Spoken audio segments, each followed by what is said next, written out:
ಹೊಲದೋಗಿ ಏನು ಮಾಡಿದ್ದೇನೆ ಅಪ್ಪ ಅಮ್ಮ ನನ್ನ ಲೆಕ್ಕಾಚಾರದಲ್ಲಿ. ಇವತ್ತು ಯಾಕೆ ಅಂದರೆ ಅಪ್ಪ ಅಮ್ಮದಿರು ಹೊಲ್ತಕ್ಕೆ ಹೋಗಿ ಮಗನೇ ಒಂದು ಕಾಯಿ ನೋಡ್ಕೊಂಬ ಇದು ನೋಡ್ಕೊಂಬೇಡ ಹೋಗುವಂತ ಕಳ್ಸೋರೇ ಇಲ್ಲ. ಫಸ್ಟ್ ಆಫ್ ಆಲು ಅವ್ರೇನೋ ಒಂದು ಓದ್ತಾರೆ, ಇಂಜಿನಿಯರ್ ಓದ್ತಾರೆ, ಎಲ್ಲೋ ಇವತ್ತು ಮನೆ ತುಂಬ ಡಾಕ್ಟ್ರು ಇಂಜಿನಿಯರೇ ಓದಿರಿ ಊರು ತುಂಬ ಡಾಕ್ಟ್ರ್ ಆದರೆ ಪೇಷಂಟ್ ಆಗೋರು ಯಾರು? ಹಂಗೆ ಆಗ್ಬಿಟ್ಟಿದೆ ಪರಿಸ್ಥಿತಿ. ಈಗ ಏನಾಗಿದೆ ಅಂದರೆ ಒಂದು 20,000ಕ್ಕೆ ಅಲ್ಲಿ ಅವ್ನು ಕೊಟ್ಟು ಬಯಸ್ಕೊಂಡು ಇಂಜಿನಿಯರ್ ಕೆಲಸ ಮಾಡೋಕ್ಕಾಗಲ್ಲ ಅನ್ನೋರು ತುಂಬ ಜನ ಇದ್ದಾರೆ. ಅವರೆಲ್ಲ ಏನು ಮಾಡ್ತಿದ್ದಾರೆ, ಯಾವುದೋ ಯೂಟ್ಯೂಬ್ ನೋಡ್ತಾರೆ, ಯಾವುದೋ ಇದು ನೋಡ್ತಾರೆ, ಹಸು ಸಾಕಿದರೆ ಇಷ್ಟು ಲೀಟ್ರ್ ಹಾಲು ಕೊಡುತ್ತಂತೆ, ಇಷ್ಟು ದುಡ್ಡು ಬರುತ್ತಂತೆ ಅಂತ ಎಷ್ಟೋ ಜನ ಸೈಲೇಜು ಅದು ಇದು ಅಂತ ಹಿಂದೆ ಹೋಗ್ತಿದ್ದಾರೆ.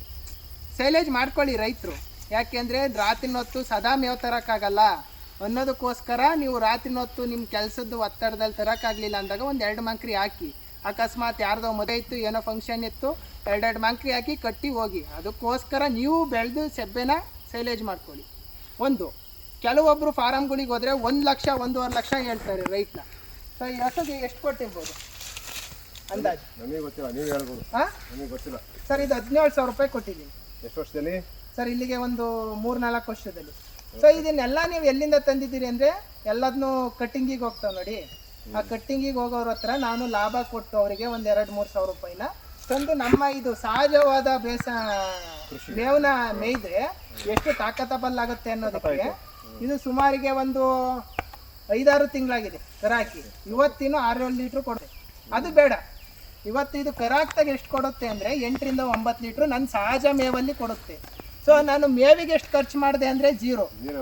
ಹಾಂ, ನಾನು ಫೀಡ್ ಎಷ್ಟು ಇದು ಮಾಡ್ತೀನಿ ಅಂದರೆ ಇದು ಎಷ್ಟೇ ಇದು ಕೊಟ್ಟರು ನಾನು ಎರಡು ಪೇಂಟ್ ಡಬ್ಬ 1 kg ಡಬ್ಬದಲ್ಲಿ 2 kg ಮೇವು ಕೊಡೋದು. ಇದು 17,000 ರೂಪಾಯಿ ಆಯಿತು. ಒಂದು 17,000 ಆಯಿತು. ಓಕೆ, 17,000 6 ವರ್ಷದ ಹಿಂದೆ. ಒಂದು 4 ವರ್ಷ ಆಯಿತು. ಅದು ಓಕೆ, ಈ ಹಸು ನೋಡಿದರೆ ಇದು ಮ್ಯಾಕ್ಸಿಮಮ್ ಇದನ್ನ ಏನಾದ್ರು ಕೆಸ್ಲು ಬಿಟ್ಟಾಗ ಏನಾದ್ರು ವಿಡಿಯೋ ಮಾಡಿಬಿಟ್ರೆ ಮನುಷ್ಯ ಎದ್ರಕೊಂತಾನೆ. ಇಲ್ಲಿವರೆಗೂ ಕೆಸ್ಲು ಬಿಡುತ್ತಾ ಅಂತ ನಾನು ಸುಳ್ಳು ಹೇಳಲ್ಲ. ಈ ಮುಂದ್ಗಡೆ ಕಾಲಿದೆಯಲ್ಲ, ಇಲ್ಲಿವರೆಗೂ ನ್ಯಾಚುರಲ್ ಫುಡ್ಡಲ್ಲಿ ಇದನ್ನ ಬಿಟ್ಟು ನಾನು ಡಾಕ್ಟ್ರಿಗೆ ಫೋನ್ ಮಾಡಿದ್ದೀನಿ. ಸರ್ ಇದು ಏನಾರು ಮಾಡಿ ಆಲ್ಸಿ ಇವಾಗ ಮಾಡಿ ಸರ್, ಯಾಕೆಂದರೆ ಹಸು ಬದುಕೋದೇ ಡೌಟ್ ಇದೆ. ಇದು ಕಮ್ಮಿ ಅಂದ್ರೂ ಹಾಲು ಹಾಕ್ತಾಗ 10-12 ಲೀಟ್ರ್ ಹಾಲು ಕೊಡುತ್ತೆ. ಇದ್ರ ಕಾಸ್ಟ್ ಎಷ್ಟು ಅಂತ ಕೇಳಿದರೆ ನೀವು, ಇದು ಕಮ್ಮಿ ಅಂದ್ರೂ ಒಂದು 15,000-16,000 ರೂಪಾಯಿ ಕೊಟ್ಟಿದ್ದೀನಿ. 15,000-16,000 ಕೊಟ್ಟಿದ್ದೀನಿ. ಇದು ಅವನು ಗೆಡ್ಸಿದೆ ಹಾಲು ಬರಲ್ಲ ಅನ್ನೋ ಉದ್ದೇಶಕ್ಕೋಸ್ಕರ ಕೊಟ್ಟಿದ್ದ. ನಮ್ಮ ಮನೆಯಲ್ಲಿ ನ್ಯಾಚುರಲ್ ಫುಡ್ ತಿನ್ನೋದ್ರಿಂದ ಎಲ್ಲ ಕಾಯಿಲೆ 10 × 1 ಲೀಟ್ರಿಗೆ ಎಷ್ಟು? 1 ಲೀಟ್ರಿಗೆ ಎಷ್ಟು? 35 ರೂಪಾಯಿ.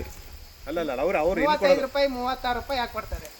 ಹಾಂ, ಸೊ ನಿಮ್ಗೆ 10 × 30 ಅಂದರೆ ಅಲ್ಲಿಗೆ ಎಷ್ಟಾಯ್ತು?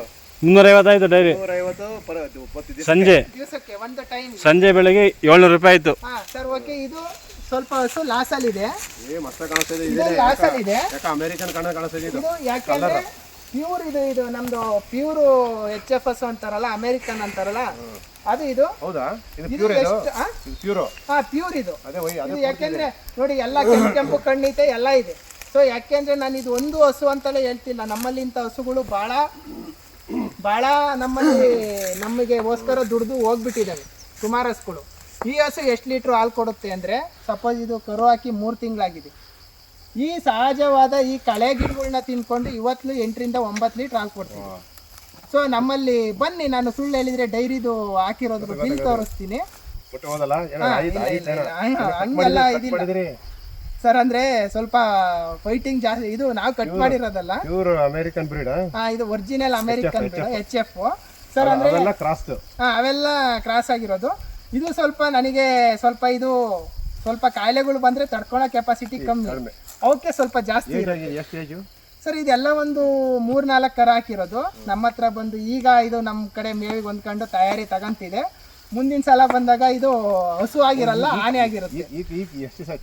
ಸರ್ ಇದು ಒಂದು 6-7 ತಿಂಗಳಾಗಿದೆ. ನಾವೀಗ ರಿಕವರಿ ಮಾಡ್ತಾ ಇದ್ದೀವಿ. ನಮ್ಮಲ್ಲಿ ಹಳೆ ಅಳುಬ್ರವರು ಅವರೆಲ್ಲ ನೀನು ಹಣ ನೀನು ಕಟ್ಟೋಣ ಎಲ್ಲಿ. ವಿಡಿಯೋ ನೋಡಿದವರಿಗೆ ಧನ್ಯವಾದಗಳು. ಮುಂದಿನ ವಿಡಿಯೋದಲ್ಲಿ ಅತಿ ಹೆಚ್ಚು ಮಾಹಿತಿಗಳನ್ನು ನಾನು ನೀಡಲು ಪ್ರಯತ್ನಿಸುತ್ತೇನೆ.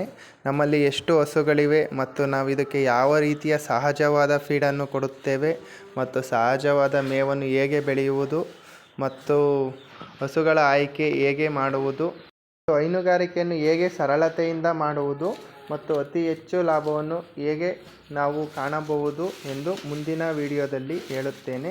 ಧನ್ಯವಾದಗಳು.